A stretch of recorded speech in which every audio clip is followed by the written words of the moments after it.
በስመ አብ ወወልድ ወመንፈስ ቅዱስ አሃዱ አምላክ አሜን። አንድ ልጅም ከአባቱ ዘንድ እንዳለው ክብር የሆነውን ክብሩን አየን። የዮሐንስ ወንጌል ምዕራፍ 1 ቁጥር 14። ይህንን መልእክት የምትሰሙ ሁላችሁም በያላችሁበት ሰላም እግዚአብሔር ይብዛላችሁ። የሰላም አምላክ ልዑል እግዚአብሔር ስለዚች ዕለትና ሰዓት ክብርና ምስጋና ለእርሱ ይሁን። አንድ ልጅም ከአባቱ ዘንድ እንዳለው ክብር የሆነውን ክብሩን አየን።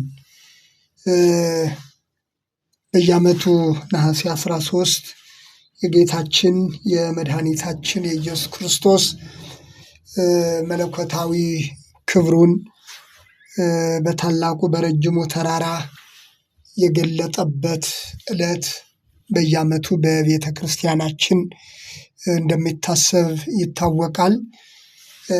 ዘንድሮም ከአንድ ቀን በኋላ በምናከብረው የመድኃኒታችን የኢየሱስ ክርስቶስ አበይት በዓላት ከምንላቸው አንዱ የሆነው ባለ ደብረ ታቦር ይከበራል።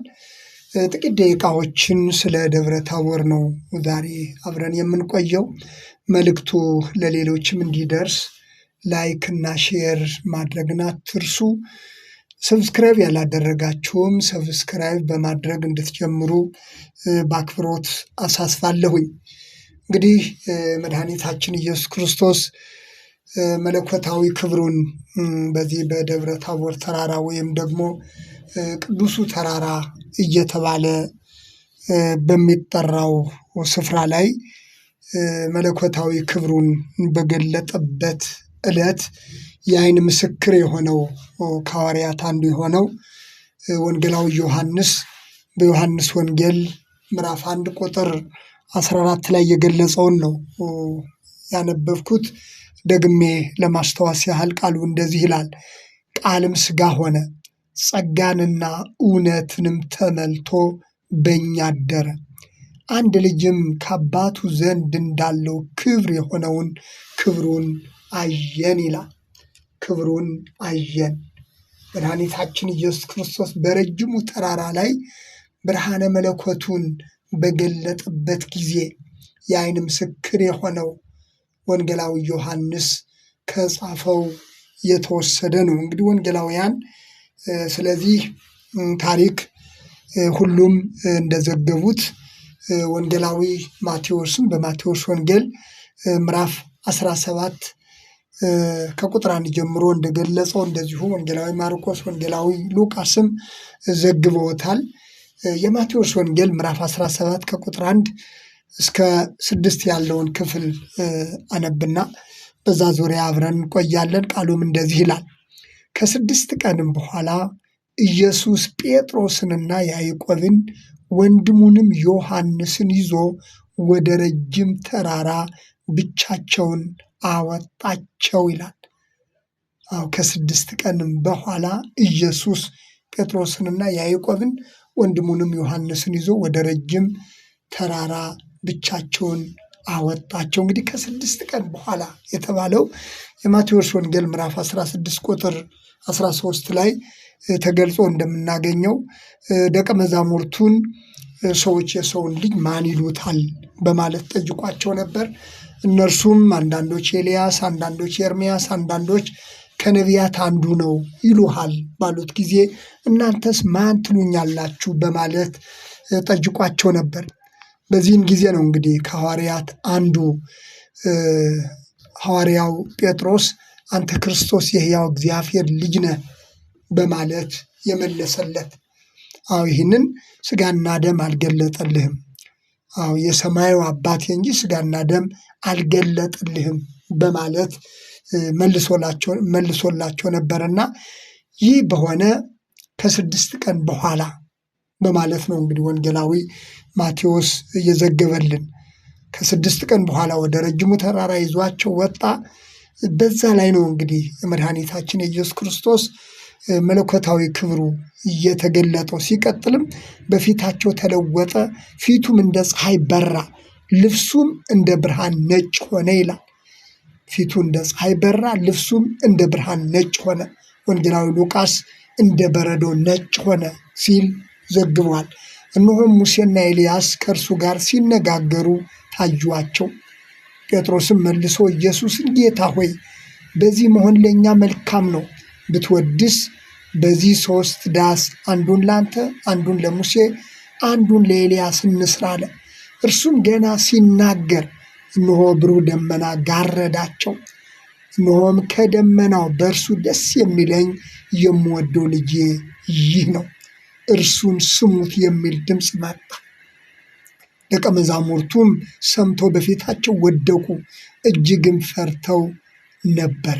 ኢየሱስም ቀርቦ ዳሰሳቸውና ተነሱ፣ አትፍሩ አላቸው። ዓይናቸውን አቅንቶ ሲያዩ ከኢየሱስ ብቻ በቀር ማንንም አላዩም ይላል እንግዲህ ወንጌላዊ ማቴዎስ እንደዘገበልን። እንግዲህ በመግቢያ ላይ እንደገለጽኩት እንዳነበብኩት ይህ ሁሉ ሲሆን የተመለከተው ወንጌላዊ ዮሐንስ ክብሩን አየን ሲል አንድ ልጅ በአባቱ ዘንድ ከአባቱ ዘንድ እንዳለው ክብር የሆነውን ክብሩን አየን ሲል መድኃኒታችን ኢየሱስ ክርስቶስ በስጋ የተመላለሰው ከድንግል ማርያም በስጋ የተወለደው ከሦስቱ አካላት አንዱ የሆነው ክርስቶስ መለኮታዊ ክብሩን በረጅሙ ተራራ፣ በታላቁ ተራራ፣ በቅዱሱ ተራራ ላይ የገለጸበትን ቤተ ክርስቲያንም በየዓመቱ ይህንን በየዓመቱ ነሐሴ 13 ደብረ ታቦር በሚል ታከብሯለች ማለት ነው። በረጅሙ ተራራ ላይ የሆነውን ደቀ መዛሙርት የዓይን ምስክር የሆኑት በመጻሕፍቶቻቸው ይህንን ገልጾት እናገኛለን። ሌላው እንግዲህ አብሯቸው የነበረው ሐዋርያው ጴጥሮስ ነው።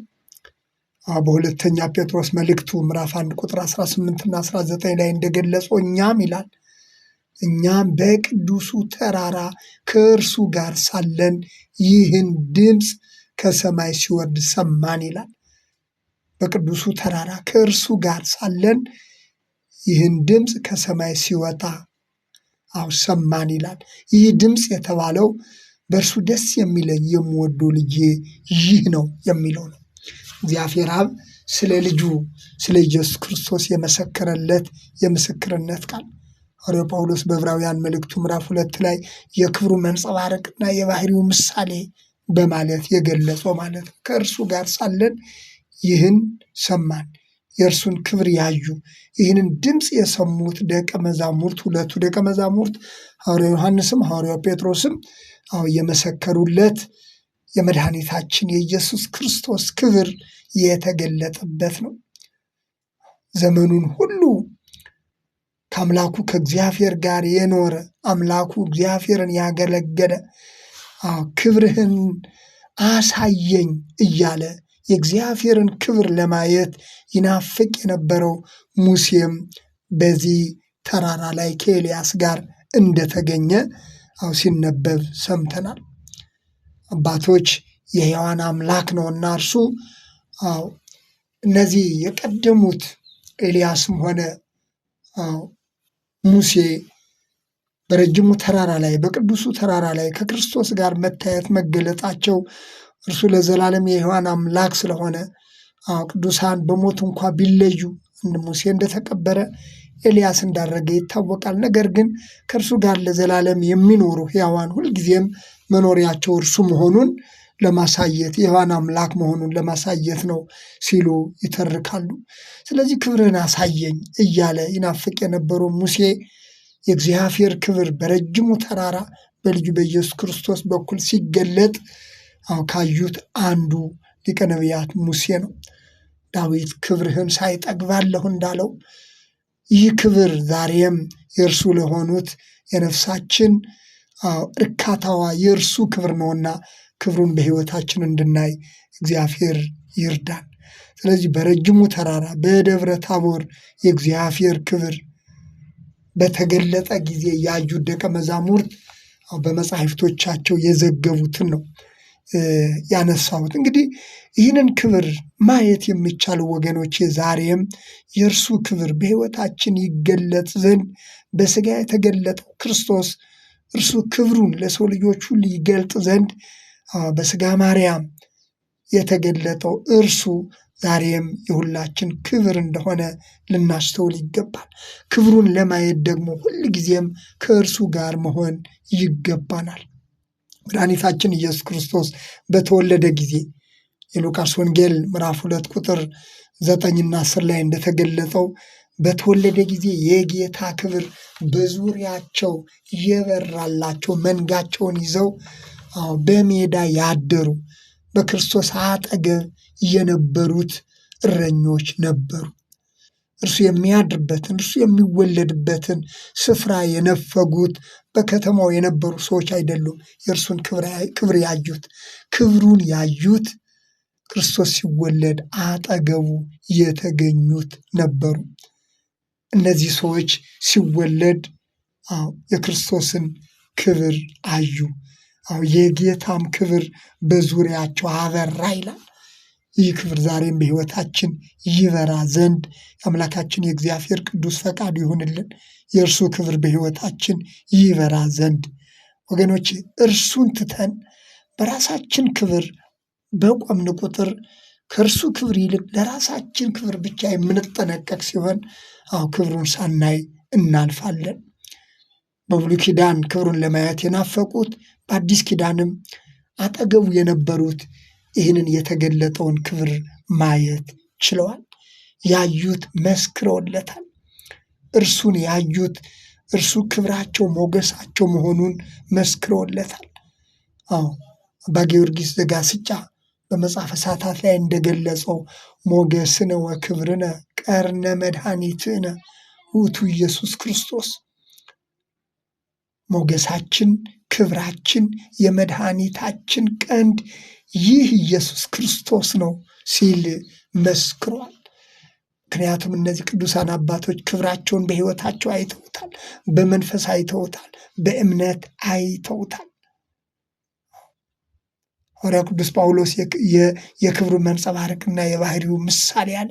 በሥጋ የተገለጠው የድንግል ማርያም ልጅ የሕያው እግዚአብሔር ልጅ ክርስቶስ ዛሬም ወገኖቼ ክብራችን ነው።